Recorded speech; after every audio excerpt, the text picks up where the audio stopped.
திருவருகை காலம் 2ஆம் வாரம். இறை இயேசுவில் அன்பார்ந்த சகோதரர்களே, இன்று திருவருகை காலத்தின் 2ஆம் வாரத்திற்குள் நாம் நுழைகின்றோம். இந்த வாரம் அன்பின் வாரமாக கொண்டாட திரு அவை எம்மை அழைக்கின்றது. திருவழிபாட்டு சக்கரத்தின் ஆரம்ப காலமாகிய திருவருகை காலம் எம்மை கிறிஸ்து இயேசுவின் வருகைக்காக ஆயத்தம் செய்ய அழைக்கின்றது. இந்த காலமானது 4 வாரங்களை உள்ளடக்கியுள்ளது. இந்த 4 வாரங்களிலும் ஒவ்வொரு ஞாயிறும் ஒரு மெழுகுவர்த்தி ஏற்றப்படுகின்றது. கிறிஸ்துவின் வருகைக்காக நாம் நம்மை தயாரிப்பது வெளி அடையாளமாக இருக்கக்கூடாது. இந்த புலம்பெயர் நாட்டிலே எவ்வளவோ வசதிகளோடு இருக்கும் நாம் ஆடம்பரங்களையும் பல வண்ண வெளிச்சங்களையும் தோரணங்கள், விலையுயர்ந்த உணவுகள், உடைகள், குடிபானங்கள் இவைகளை வாங்கி குவிப்பதிலே மிகவும் கவனமாக இருக்கின்றோம். ஆனால் எம் உள்ளங்களின் இன்றைய நிலை என்ன என்பதை மறந்து வாழ்கின்றோம். எம் பாவ வாழ்வின் மீட்பிற்கு என்னென்ன தேவை என்பதையும் மறந்து வாழ்கின்றோம். இந்த அன்பின் வாரத்திலே இறைவன் தன் வார்த்தைகள் மூலம் எம்மை மனமாற அழைக்கின்றார். இறைமகன் இயேசுவின் ஆட்சி காலம் எவ்வளவு அன்பும் அமைதியும் நிறைந்தது என்பதையும், ஆண்டவரை பற்றி அச்ச உணர்வில் நாம் வாழும்போது தடம் புரண்டு போய்விட மாட்டோம்.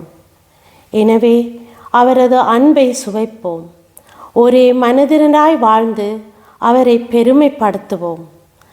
திருமுழுக்கு யோவானின் பாலைவன குரலொலியானது பாவ வழிகளை விட்டு விலக எம்மை அழைக்கின்றது. எம் நெஞ்சில் காடாக மண்டி கிடக்கும் கயமை, சிறுமை, சூது, வஞ்சகம், சுயநலம், தான் தோன்றித்தனங்கள் வெட்டப்பட்டு சூளையில் இடப்படட்டும். அன்பு என்ற நெருப்பு பற்றி எரிந்து எம் உள்ளங்களில் அமைதியை, அருள் வளங்களை பெருகச் செய்யட்டும்.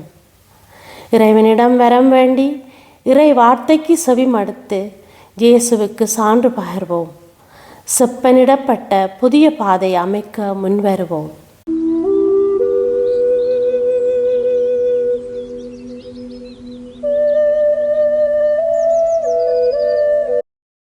முதல் வாசகம். இறைவாக்கினர் எசாயா எழுதிய நூலிலிருந்து வாசகம். ஆண்டவருக்குரிய நாளில் ஈசாய் என்னும் அடிமரத்திலிருந்து தளிர் ஒன்று துளிர்விடும். அதன் வேர்களிலிருந்து கிளை ஒன்று வளர்ந்து கனி தரும். ஆண்டவரின் ஆவி அவர் மேல் தங்கி இருக்கும். ஞானம், மெய்யுணர்வு, அறிவுரை திறன், ஆற்றல், நுண்மதி, ஆண்டவரை பற்றிய அச்ச உணர்வு இவற்றை அந்த ஆவி அவருக்கு அருளும். அவரும் ஆண்டவருக்கு அஞ்சி நடப்பதில் மகிழ்ந்திருப்பார். கண் கண்டதை கொண்டு மட்டும் அவர் நீதி வழங்கார். காதால் கேட்டதை கொண்டு மட்டும் அவர் தீர்ப்பு செய்யார். நேர்மையோடு ஏழைகளுக்கு நீதி வழங்குவார். நடுநிலையோடு நாட்டின் எளியோரது வழக்கை விசாரிப்பார். வார்த்தை என்னும் கோலினால் கொடியவரை அடிப்பார். உதட்டில் எழும் மூச்சினால் தீயோரை அழிப்பார். நேர்மை அவருக்கு அரை கச்சை, உண்மை அவருக்கு இடைக்கச்சை. அந்நாளில் ஓநாய் செம்மறியாட்டு குட்டியோடு தங்கியிருக்கும். அக்குட்டியோடு சிறுத்தை புலி படுத்துக்கொள்ளும். கன்றும் சிங்கக்குட்டியும் கொழுத்த காளையும் கூடி வாழும். பச்சிளம் குழந்தை அவற்றை நடத்தி செல்லும். பசுவும் கரடியும் ஒன்றாய் மேயும். அவற்றின் குட்டிகள் சேர்ந்து படுத்து கிடக்கும். சிங்கம் மாட்டை போல் வைக்கோல் தின்னும். பால் குடிக்கும் குழந்தை விரியன் பாம்பின் வலையில் விளையாடும். பால் குடி மறந்த பிள்ளை கட்டுவிரியன் வலையினுள் தன் கையை விடும். என் திருமலை முழுவதிலும் தீமை செய்வார் எவரும் இல்லை, கேடு விளைவிப்பார் யாரும் இல்லை. ஏனெனில் கடல் தண்ணீரால் நிறைந்திருக்கிறது போல மண்ணுலகம் ஆண்டவராம் என்னை பற்றிய அறிவால் நிறைந்திருக்கும். அந்நாளில் மக்களினங்களுக்கு சின்னமாய் விளங்கும் ஈசாயின் வேரை பிற இனத்தார் தேடி வருவார்கள். அவர் இளைப்பாறும் இடம் மாட்சி நிறைந்ததாக இருக்கும். இது ஆண்டவர் வழங்கும் அருள்வாக்கு.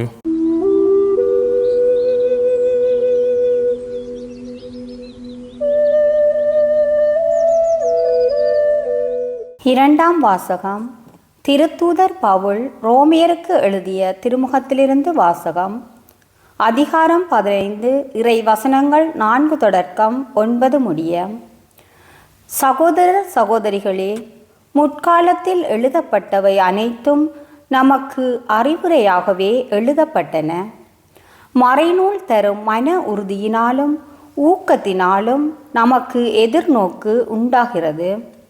கிறிஸ்து இயேசுவின் முன்மாதிரிக்கு ஏற்ப நீங்கள் ஒரே மனத்தவராய் இருக்குமாறு மன உறுதியையும் ஊக்கத்தையும் தரும் கடவுள் உங்களுக்கு அருள் புரிவாராக. இவ்வாறு நீங்கள் அனைவரும் ஒருமனப்பட்டு நம் ஆண்டவர் இயேசு கிறிஸ்துவின் கடவுளும் தந்தையுமானவரை ஒருவாய்ப்பட போற்றி புகழ்வீர்கள். ஆகையால் கிறிஸ்து உங்களை ஏற்றுக்கொண்டது போல நீங்களும் ஒருவரை ஒருவர் ஏற்றுக்கொள்ளுங்கள். அப்போது கடவுளை பெருமைப்படுத்துவீர்கள்.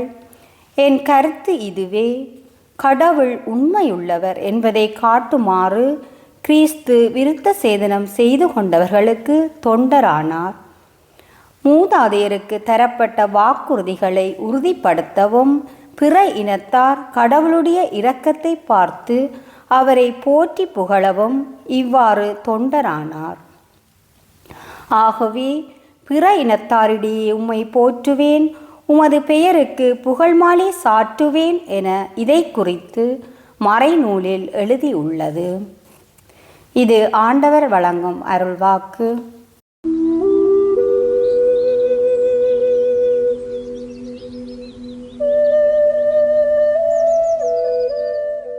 மத்தேயு எழுதிய தூய நற்செய்தியிலிருந்து எடுத்துரைப்பு. அதிகாரம் 3 வாக்கியங்கள் 1 தொடங்கி 12. அக்காலத்தில் திருமுழுக்கு யோவான் யூதேயாவில் பாலை நிலத்துக்கு வந்து, மனம் மாறுங்கள், ஏனெனில் விண்ணரசு நெருங்கி வந்துவிட்டது என்று பறை சாற்றி வந்தார்.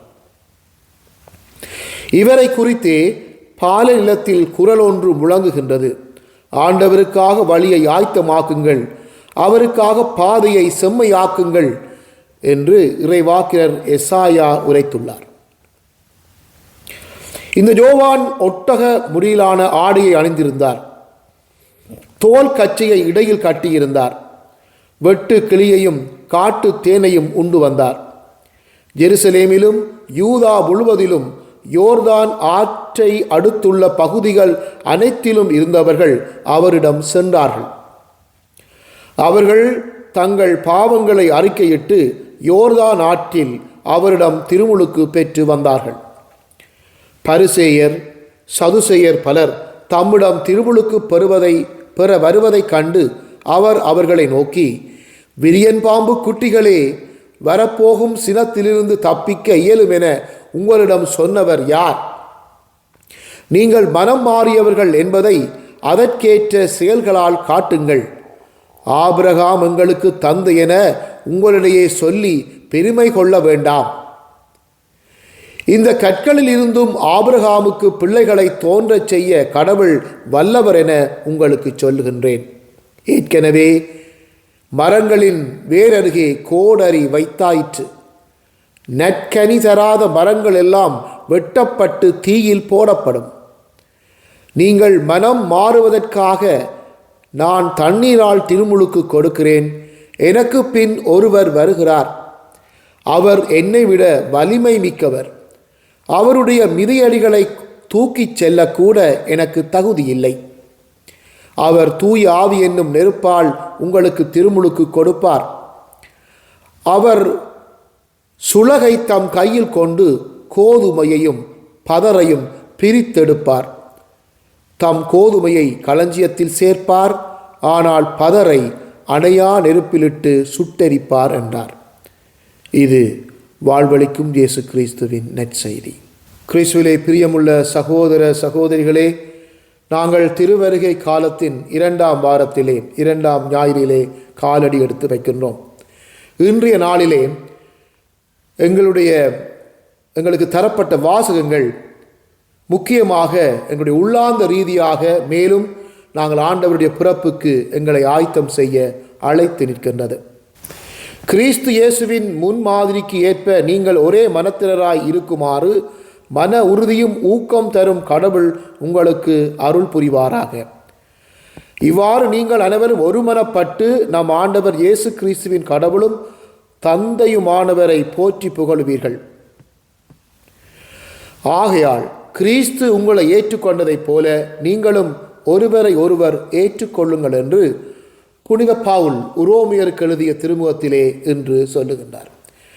கிறிஸ்து உங்களை ஏற்றுக்கொண்டதைப் போல நாங்களும் மற்றவரை ஏற்றுக்கொள்ள வேண்டும் என்று தந்தையாகிய கடவுள் விரும்புகின்றார். அன்பானவர்களே, மற்றவரை ஏற்றுக்கொள்ளுதல் என்பது மிகவும் கடினமான ஒரு செயல். நாங்கள் பாவிகளாக இருக்கின்ற பொழுதும், நாங்கள் பரிதாபத்துக்குரியவர்களாக எளிய நிலையில் இருந்த பொழுது கடவுளாகிய இறைமகன் எங்களை ஏற்றுக்கொண்டார். எங்களுக்கு விடுவை தர, எங்களுக்கு மீட்பை தர அவர் எங்களைப் போல ஒரு சக மனிதனாக பிறந்து வாழ்ந்தார். ஆனால் நாங்கள் எங்களோடு இருப்பவர்களை நாங்கள் ஏற்றுக்கொள்ளுகிறோமா? அவ்வாறு ஏற்றுக்கொள்ளுகிற பொழுதுதான் கிறிஸ்துவினுடைய பிறப்பு எங்களுக்கு ஒரு பரிசாக, மகிழ்ச்சியாக, ஒரு பொருள் பொதிந்த ஒரு விழாவாக மாறும். இன்றைய முதலாவது வாசகத்திலே எசாயாவினுடைய இறைவாக்கு இவ்வாறு அமைகின்றது. அதாவது, ஒரு காலம் வரும், அந்த நாளில் ஈசா என்னும் அடித்தளையிலே இருந்து ஒரு துளில் வரும். அவர் ஒரு மேன்மை பெற்றவராக இருப்பார். அவர் இறைவனுடைய அருளை ஆவியை பெற்றவராக இருப்பார். அந்த காலத்திலே பாம்புகளோடு குழந்தைகள் விளையாடும், கரடியும் ஆடும் புல்மேயும், அவற்றின் குற்றிகள் ஒன்றாக படுத்து கிடங்கும், சிங்கமும் ஆடுகளும் மாடுகளும் ஒன்றாக இருக்கும் என்று அவர் கனவு காணுகிறார். அன்பானவர்களே, இன்றைய காலங்களிலே நாங்களும் இந்த உலகத்திலே வாழுகிற பொழுது கரடிகள், புலிகள், மான்கள், மரைகளோடு வாழுகின்ற ஒரு வினோதமான உலகத்திலே தான் இருக்கிறோம். இந்த சிங்கங்களை, புலிகளை, யானைகளை அனுசரித்து போவதென்பது இயலுமான ஒரு விடயம் அல்ல, மாறாக கடினமான ஒரு விடயம். மற்றவர்களை ஏற்றுக்கொள்ளுதல் என்பது அவ்வளவு இலகுவான விடயம் அல்ல.